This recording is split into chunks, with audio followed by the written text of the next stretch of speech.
Ito po ang aking minarkot na gamot. Manungang masubo at kitiyong tanan, tibang masubo, mga misikot minarkot ko na kalamansi. Magandang umaga po sa ating lahat. Ngayong umaga po ay mangunguha ko ng minarkot kong kalamansi. At syempre habang papunta po pa lang po tayo doon, ay magbido-bido tayo para makita ninyo kung gaano kaganda ang aking Uy, at ayan na nga po, muntik tayo madapa dyan. Kalamansi. Okay, tara guys. At syempre nga, dahil wala kang humahawak ng ating mayuwang cellphone, kaya ako na lang ang hahawak. Malapit lang naman yung kalamansi na tinaniman ko. Dito lang banda sa may baba ng bahay ng aking mga kuya. Uy, ng kuya ko pala. Isa lang pala ang kuya ko. Ito ang aking ginagawa. Naiugot na din siya. At yun na nga po, habang pinapakinggan ko, naku po, may nagsabi ng mga mahal. Hindi ko maintindihan kung sino yun at kung bakit.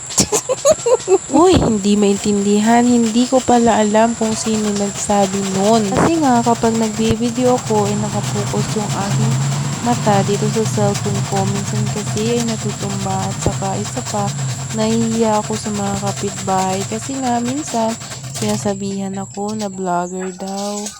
Char!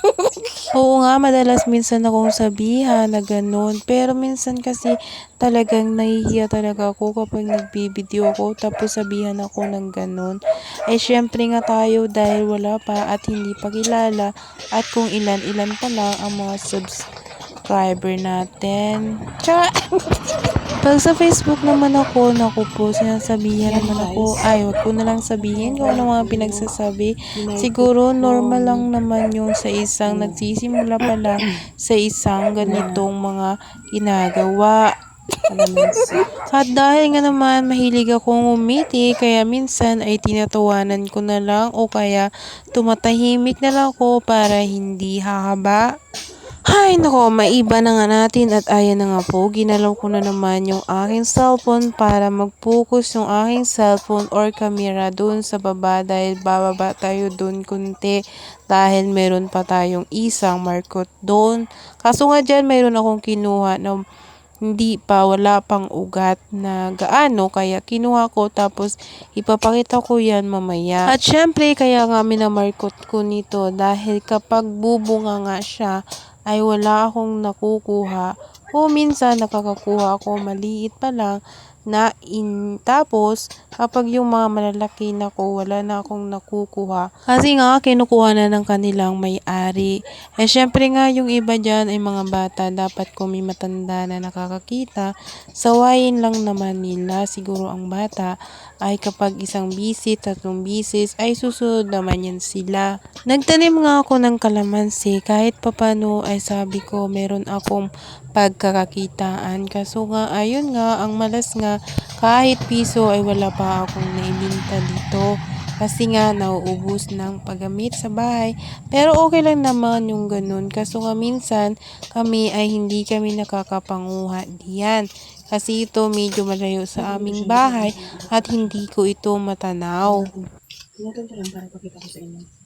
Ayan. Bye-bye! Charan! At ayan na nga po, naitanim na natin yung aking kinuhang markot. Kaso nga tinawanan ako ng nanay ko. Bakit daw napakalaki daw ng aking minarkot? Siyempre sabi ko, itanim ko lang naman dito sa tabi-tabi. Tapos para may markutin na naman ako sunod taon. O diba?